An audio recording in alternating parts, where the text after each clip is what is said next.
Hello everyone, welcome to my channel. जैसे कि आप लोग जानते हैं, समाजशास्त्र से संबंधित क्लास है और समाजशास्त्र से संबंधित किसी भी एग्जाम की तैयारी कर रहे हैं तो इसके लिए भी महत्वपूर्ण है। जैसे कि Bihar state, UP PGT, Bihar PGT, DSSB, GIC या कोई अन्य। तो जो बच्चे इस चैनल पर नए हैं, प्लीज़ चैनल को सब्सक्राइब कर लीजिएगा और ज़्यादा से ज़्यादा संख्या में शेयर कीजिए और पसंद आए तो लाइक कीजिए। आई होप ये क्लास जरूर पसंद आएगी। तो चलिए देर न करते हुए आज की क्लास स्टार्ट करते हैं। सो आज का पहला क्वेश्चन है, भारत में समाजशास्त्र का एक विषय के रूप में प्रवेश हुआ। भारत में समाजशास्त्र का एक विषय के रूप में प्रवेश हुआ। ऑप्शन है फ्रांसीसी क्रांति के बाद, औद्योगिक क्रांति के बाद, प्रथम विश्व युद्ध के बाद, द्वितीय विश्व युद्ध के बाद। सो राइट आंसर दीजिए क्वेश्चन नंबर 1। इसमें राइट होगा ऑप्शन सी, प्रथम विश्व युद्ध के बाद। प्रथम विश्व युद्ध के पश्चात सन 1919, कब? सन 1919 में बम्बई विश्वविद्यालय में ब्रिटिश समाजशास्त्री पैट्रिक गिट्स की अध्यक्षता में पृथक समाजशास्त्र विभाग की स्थापना हुई। याद रखिएगा, 1919 में पैट्रिक गिट्स की अध्यक्षता में। क्वेश्चन नंबर 2, भारत में समाजशास्त्री चिंतन की आरंभिक अवस्थाओं में निम्नांकित में से किसे राष्ट्रवादी समाजशास्त्री के रूप में पहचाना जाने लगा? भारत में समाजशास्त्री चिंतन की आरंभिक अवस्थाओं में निम्नांकित में से किसे राष्ट्रवादी समाजशास्त्री के रूप में पहचाना जाने लगा? ऑप्शन है महर्षि अरविंद, राधा कमल मुखर्जी, विनय कुमार सरकार, KM. Kapadia. Question number 2 right answer दीजिए। सो राइट होगा ऑप्शन सी, विनय कुमार सरकार। विनय कुमार सरकार भारत के लिए एक पृथक समाजशास्त्र चाहते थे। भारतीय संस्कृति और सभ्यता के प्रति पश्चिमी विचारकों के विचार हमेशा पक्षपातपूर्ण रहे हैं। इन विचारकों ने भारतीय सामाजिक संस्थाओं को कभी वैज्ञानिक दृष्टिकोण से समझने का प्रयास नहीं किया। अपने स्पष्ट विचारों के कारण अनेक विद्वान विनय कुमार सरकार को राष्ट्रवादी समाजशास्त्री के रूप में संबोधित करते हैं। सो ऑप्शन सी करेक्ट होगा। नेक्स्ट क्वेश्चन है, समाजशास्त्र की जो शाखा ज्ञान का उपयोग व्यवहारिक उद्देश्यों को पूरा करने पर बल देती है उसका नाम है। समाजशास्त्र की जो शाखा ज्ञान का उपयोग व्यवहारिक उद्देश्यों को पूरा करने पर बल देती है उसका नाम है। ऑप्शन है अंतःक्रियावादी समाजशास्त्र, बी है घटनावादी समाजशास्त्र, सी है क्रियात्मक समाजशास्त्र और डी है मानवतावादी समाजशास्त्र। सो राइट आंसर दीजिए क्वेश्चन नंबर 3 का। राइट कौन सा राइट होगा? ऑप्शन सी, क्रियात्मक समाजशास्त्र। ऑप्शन सी करेक्ट होगा, क्रियात्मक समाजशास्त्र। क्रियात्मक समाजशास्त्र इस मान्यता पर आधारित है कि ज्ञान का तात्पर्य केवल ज्ञान के संग्रह से नहीं है, बल्कि इसका संबंध ज्ञान का व्यवहारिक उद्देश्यों के लिए उपयोग करना है। इस प्रकार सामाजिक समस्याओं का समाधान खोजना, नीतियों का निर्माण करना और समाज सुधार में अपना योगदान देना समाजशास्त्र का प्रमुख कार्य है। ऑप्शन सी करेक्ट होगा। नेक्स्ट क्वेश्चन है, निम्नांकित में से कौन समाज के लिए इतना महत्वपूर्ण है कि उसके उल्लंघन पर समाज कठोर दंड देने हेतु अग्रसर होता है? क्वेश्चन क्या है, कौन समाज के लिए इतना महत्वपूर्ण है कि उसके उल्लंघन पर समाज कठोर दंड देने हेतु अग्रसर होता है? सो ऑप्शन है प्रथा, रूढ़ियाँ, विचारकी, लोक रीतियाँ। राइट आंसर दीजिए क्वेश्चन नंबर 4।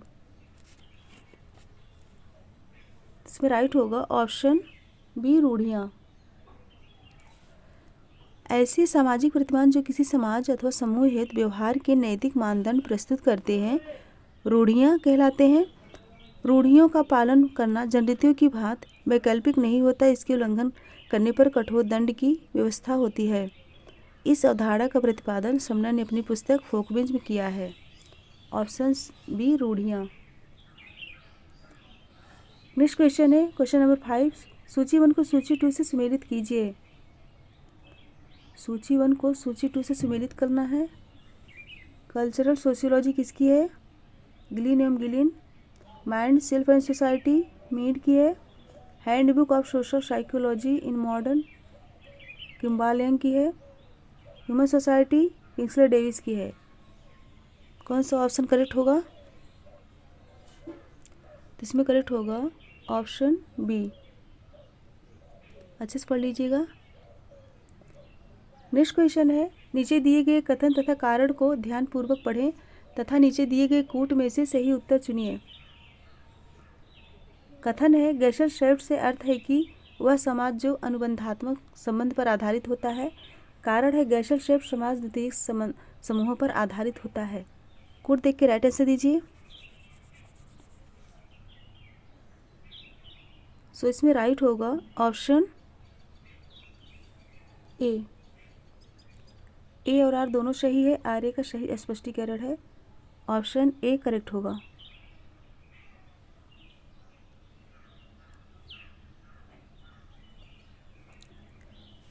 नेक्स्ट क्वेश्चन है सूची 1 को सूची 2 से सुमेलित कीजिए। सांस्कृतिक पश्चता किसकी है? आगबन्य की है। परायथार्थ किसकी है? परायथार्थ जीन वोडलार्ड की है। मध्यम वर्ग कार्ल मार्क्स। उत्तराधुनिकता लियोटार्ड। कोड देख के राइट आंसर दीजिए। कौन सा ऑप्शन करेक्ट होगा? सो ऑप्शन ए करेक्ट होगा। ऑप्शन ए अच्छे से मिलान कर लीजिएगा। फ्रेंड्स, अगर क्लास पसंद आए, क्वेश्चन अच्छे लगे तो लाइक ज़रूर कीजिए और ज़्यादा से ज़्यादा संख्या में शेयर कर दीजिए। फटाफट लाइक कर दीजिए और शेयर कर दीजिए। जो बच्चे चैनल पर नए हैं प्लीज़ चैनल को सब्सक्राइब कर दीजिए, जिससे आने वाला वीडियो आप लोगों तक पहुंच सके। और शेयर करेंगे तो और भी बच्चे जुड़ सकेंगे और पढ़ सकेंगे। नेक्स्ट क्वेश्चन है सांस्कृतिक सापेक्षवाद की परिभाषा देने के लिए निम्नलिखित में से कौन से कथन उपयुक्त हैं? सांस्कृतिक सापेक्षवाद की परिभाषा देने के लिए निम्नलिखित में से कौन से कथन उपयुक्त हैं? ऑप्शन है ए कोई भी दो संस्कृतियां सह अस्तित्व में नहीं रह सकती। बी है संस्कृत का संवर्धन शून्य में नहीं हो सकता। सी है एक संस्कृत का अध्ययन दूसरी संस्कृत के अध्ययन में ही होता है। डी है संस्कृत का अध्ययन उसकी अस्तित्व के संदर्भ में ही होता है। नीचे दिए गए कूट से सही उत्तर का चयन कीजिए। कौन सा करेक्ट होगा? Option B. एक संस्कृत का अध्ययन दूसरी संस्कृत के संदर्भ में ही होता है। संस्कृत का अध्ययन उसकी अस्तित्व के संदर्भ में ही होता है। ऑप्शन बी करेक्ट होगा।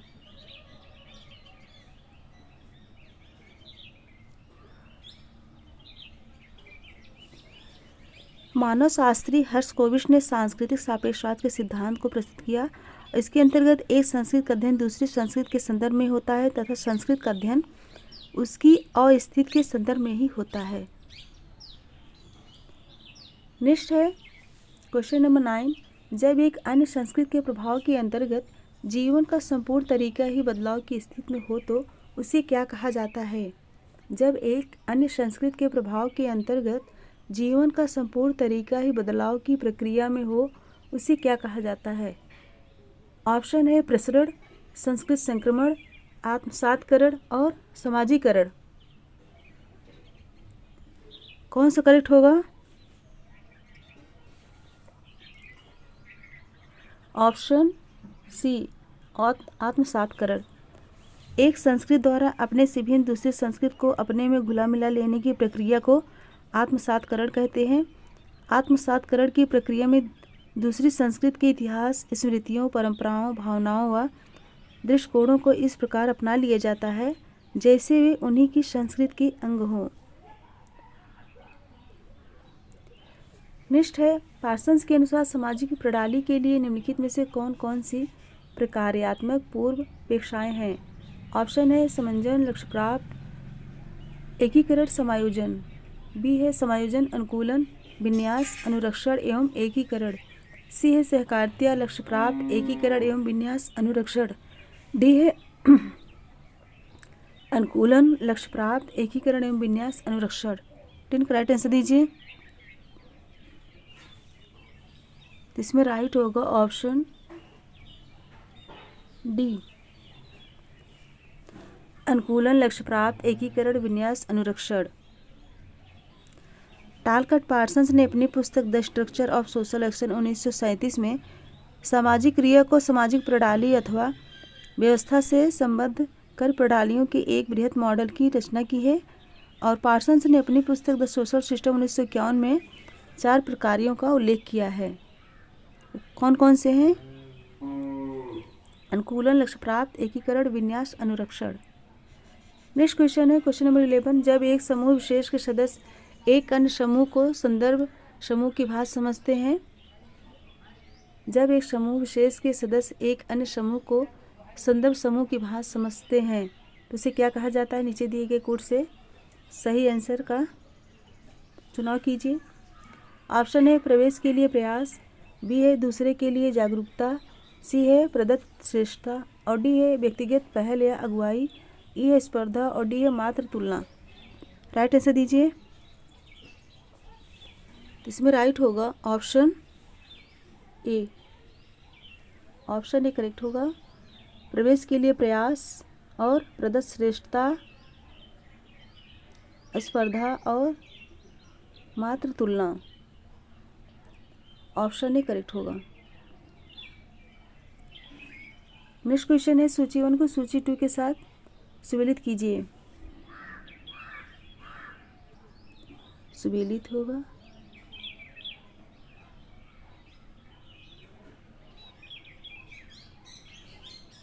स्वैच्छिक एवं अनैच्छिक, यह किसकी अवधारणा है? स्वैच्छिक एवं अनैच्छिक, यह जो है सैंडरसन की है। और जननिक एवं सामूहिक समूह, जननिक एवं सामूहिक समूह गिडिंस की है। और प्राथमिक और गौड़ समूह कूले की है। अंतःसमुह समूह समनर की है। कौन सा कोड राइट होगा? कोड देख के राइट आंसर दीजिए। कौन सा ऑप्शन राइट होगा? Option B. Option B correct होगा। अच्छे से मिलान कर लीजिएगा। Question number 13। कूले के अनुसार निम्नलिखित में से कौन कौन से प्राथमिक समूह के लक्षण हैं? कूले के अनुसार निम्नलिखित में से कौन से प्राथमिक समूह के लक्षण है? समायोजन, न्यायोजित, समानता, विचार प्रकट करने की स्वतंत्रता, विचार प्रकट करने की स्वतंत्रता, ईर्ष्या, त्याग करने की तत्परता। 2 बार एक ऑप्शन आ गया है।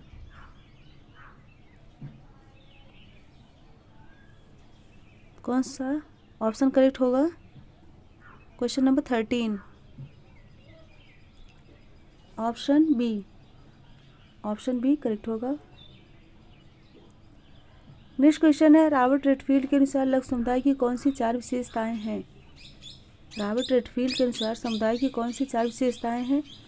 ऑप्शन है पृथकता, लघुता, समरूपता, एकांतता, बी है पृथकता, लघुता, समरूपता, आत्मनिर्भरता, सी है पृथकता, लघुता, समरूपता, निर्भरता और डी है आत्मनिर्भरता, लघुता, समरूपता, अवरुद्धता। 14 राइट आंसर दीजिए। इसमें राइट होगा ऑप्शन बी, पृथकता, लघुता, समरूपता, आत्मनिर्भरता। लघु समुदाय की अवधारणा की रचना सर्वप्रथम रॉबर्ट रेडफील्ड ने कृषक समाजों के अपने अध्ययनों में किए हैं और यह अध्ययन रेडफील्ड ने मैक्सिको के टेपोलजान गांव में किए हैं। किस टेपोलजान गांव का अध्ययन किसने किया है? रेडफील्ड ने। यह मैक्सिको में है। Question number 15। कार्य के प्रकारों को वेबर द्वारा किए गए निम्नलिखित वर्गीकरण पर विचार कीजिए। ऑप्शन है पारंपरिक कार्य, लक्ष्यों के संदर्भ में कार्य, मूल्यों के संदर्भ में कार्य और भावात्मक कार्य। कार्य के प्रकारों के उपर्युक्त वर्गीकरण का सही अनुक्रम क्या है? ऑप्शन देख के राइट आंसर दीजिए। क्वेश्चन नंबर 15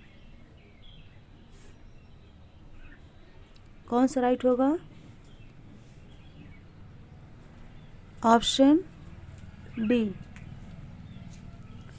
ऑप्शन डी, लक्ष्यों के संदर्भ में कार्य, मूल्यों के संदर्भ में कार्य, भावात्मक कार्य और पारंपरिक कार्य। ऑप्शन डी करेक्ट होगा।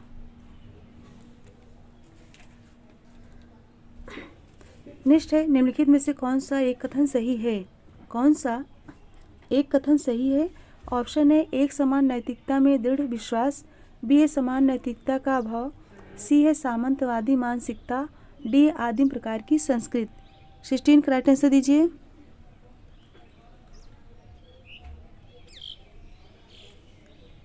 कौन सा करेक्ट होगा? इसमें राइट होगा ऑप्शन सी सामंतवादी मानसिकता, ऑप्शन सी करेक्ट होगा।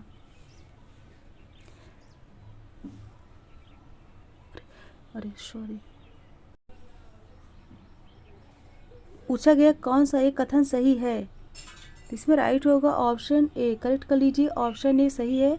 एक समान नैतिकता में दृढ़ विश्वास, ऑप्शन ए करेक्ट होगा। नेक्स्ट क्वेश्चन है, निम्नलिखित में से कौन सा एक सामाजिक संरचना को सही रूप से परिभाषित करता है? कौन सा सामाजिक संरचना को सही रूप से परिभाषित करता है? ऑप्शन है ए व्यवहार विन्यास के एक विशेष रूप को सामाजिक रूप से दिए गए अर्थ, बी है समाज के तत्वों के बीच अस्थायी सुव्यवस्थित और विन्यासित संबंध, सी है समाज सामाजिक दृष्टिकोण महत्वाकांक्षाओं और व्यवसायों वाले व्यक्तियों का एक समूह, डी है विभिन्न संस्कृतियों के बीच साझे व्यवहारगत विन्यासों का समूह। राइट आंसर दीजिए। इसमें राइट होगा ऑप्शन बी, समाज के तत्वों के बीच अस्थायी सुव्यवस्थित और विन्यासित संबंध, ऑप्शन बी करेक्ट होगा। सामाजिक संरचना की अवधारणा का उल्लेख सर्वप्रथम हर्बर्ट स्पेंसर ने अपनी पुस्तक प्रिंसिपल्स ऑफ सोशियोलॉजी में किया। सामाजिक संरचना में समाज के तत्वों के बीच अस्थायी सुव्यवस्थित और विन्यासित संबंध होता है, ऑप्शन बी करेक्ट होगा। नेक्स्ट क्वेश्चन है, ऐसी अभिवृत्ति को क्या कहते हैं जिसमें अपनी संस्कृति के प्रतिमान तथा मूल्यों को मानक की तरह प्रयुक्त कर उसकी तुलना में दूसरों की कृतियों को आंका जाता है? ऐसी अभिवृत्ति को क्या कहते हैं जिसमें अपनी संस्कृति के प्रतिमान तथा मूल्यों को मानक की तरह प्रयुक्त कर उसकी तुलना में दूसरों की कृतियों को आंका जाता है? ऑप्शन है सापेक्षवाद, प्रजातिवाद, जात केंद्रितवाद या दर्प या अहंकार।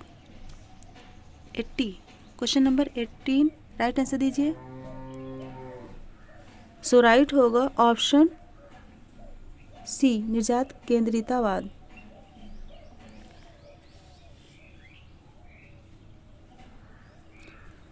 नेक्स्ट क्वेश्चन है, पर संस्कृति ग्रहण की प्रक्रिया से क्या तात्पर्य है? पर संस्कृति ग्रहण की प्रक्रिया से क्या तात्पर्य है? ऑप्शन है एक सामाजिक संस्था का दूसरी सामाजिक संस्था में आत्मसातकरण जिससे सामाजिक संरचना में रूपांतरण होता है, बी है संस्कृत की एक समूह का दूसरे समूह में आत्मसातकरण जिससे संस्कृत में रूपांतरण होता है और इसलिए समूह की पहचान बदलती है, सी है एक राष्ट्र राज्य का दूसरे राष्ट्र राज्य में आत्मसातकरण जिससे राष्ट्रीय सीमाएं रूपांतरित हो जाती हैं, डी है अनेक एकल परिवारों का एक संयुक्त परिवार के साथ आत्मसातकरण। क्वेश्चन नंबर 19 राइट आंसर दीजिए। इसमें राइट होगा ऑप्शन कौन सा? बी। संस्कृत के एक समूह का दूसरे समूह में आत्मसातकरण जिससे संस्कृत में रूपांतरण होता है और इसलिए समूह की पहचान बदलती है, ऑप्शन बी करेक्ट होगा। नेक्स्ट क्वेश्चन है, औद्योगिक समाज के बारे में निम्नलिखित लक्षणों पर विचार कीजिए, इनमें से कौन से लक्षण सही है, कूट में से चयन कीजिए। औद्योगिक समाज के बारे में निम्नलिखित लक्षणों पर विचार कीजिए। ऑप्शन है उत्पादन वितरण विनिमय की नई प्रणाली, बी है उत्कृष्ट श्रम विभाजन विशिष्टीकरण और खंडित भूमिकाएं, सी है अनुबंध से प्रदत्त परिस्थिति की ओर बढ़ने की प्रवृत्ति और डी है व्यक्तिवादिता और वैयक्तिकता को प्रोत्साहन। 20 राइट आंसर दीजिए।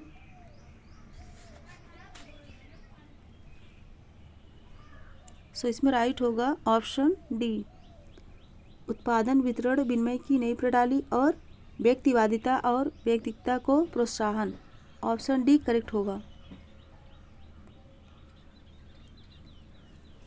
नेक्स्ट क्वेश्चन है, निम्नलिखित कथन एवं कारण से संबंधित कूट में से सही उत्तर का चयन कीजिए। कथन है दुर्खीम के अनुसार अति औद्योगिक समाजों में आत्महत्या दर उच्चतर होती है और कारण है ऐसे समाजों में असामान्य प्रकार का श्रम विभाजन और प्रतिमानहीनता पाई जाती है। Question number 21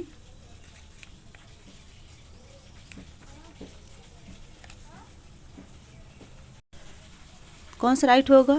option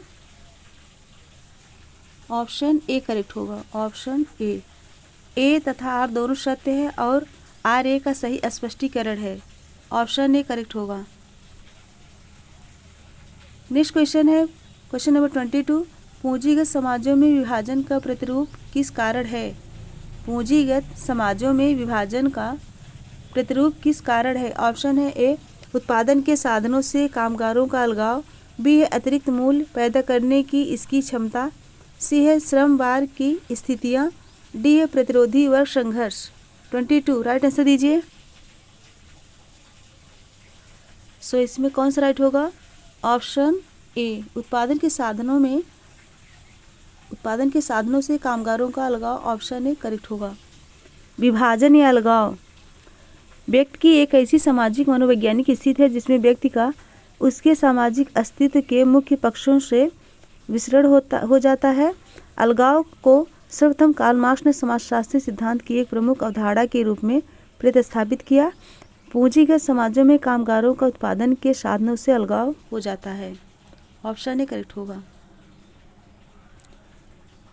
next question है नीचे दिए गए राज्यों की उनकी गहरी जनसंख्या की प्रतिशतता के ह्रासमान क्रम में जनगणना 2001 के अनुसार कौन सा सही अनुक्रम है?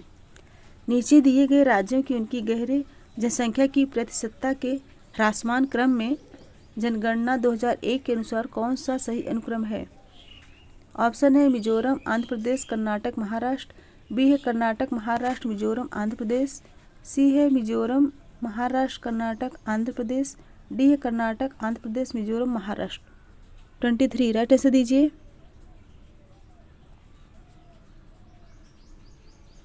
Question number 23। सो राइट होगा ऑप्शन सी Mizoram, Maharashtra, Karnataka, Andhra Pradesh, option C correct होगा। नेक्स्ट क्वेश्चन है सूची 1 को सूची 2 के साथ सुमेलित कीजिए। ऑप्शन है तार्किक लक्ष्योन्मुख कार्य किसका है? तार्किक लक्ष्योन्मुख कार्य यह जो है मैक्स वेबर का है, और गेशेल्सॉफ टॉनिज का है। थ्योरी ऑफ कलेक्टिव बिहेवियर ये किसका है? स्मेल्सर का। ऐतिहासिक भौतिकवाद फ्रेडरिक एंजल्स। कौन सा ऑप्शन करेक्ट होगा? So option D, option D correct होगा। नेक्स्ट क्वेश्चन है निम्नलिखित में से किसके उदय हेतु प्रथमता इच्छा शक्ति का होना आवश्यक है? किसके उदय हेतु प्रथमता इच्छा शक्ति का होना आवश्यक है? ऑप्शन है संदर्भ समूह, गेशेल्सॉफ्ट, गेमिंशैफ्ट, गॉड समूह। 25 सो राइट होगा ऑप्शन ए संदर्भ समूह। संदर्भ समूह शब्द का उपयोग सर्वप्रथम हाइमन ने 1942 में अपने एक लेख द साइकोलॉजी ऑफ स्टेटस में किया था। संदर्भ समूह वह समूह है जिसका व्यक्ति सदस्य नहीं होता है किंतु सदस्य बनने की आकांक्षा रखता है। इसके उदय हेतु सर्वप्रथम इच्छा शक्ति का होना आवश्यक है। सो ऑप्शन ए करेक्ट होगा। फ्रेंड्स 25 क्वेश्चन कंप्लीट हुए। आज 25 क्वेश्चन है और लास्ट में इसके एक क्वेश्चन है, इसका आंसर दीजिएगा। तो मेरे साथ बने रहने के लिए बहुत बहुत धन्यवाद। Thank you so much everyone. इसका आंसर ज़रूर दीजिए। इसी तरह से पढ़ते रहिए। Goodbye and good night. Answer ज़रूर दीजिएगा और कमेंट करके बताइए क्वेश्चन कैसे हैं।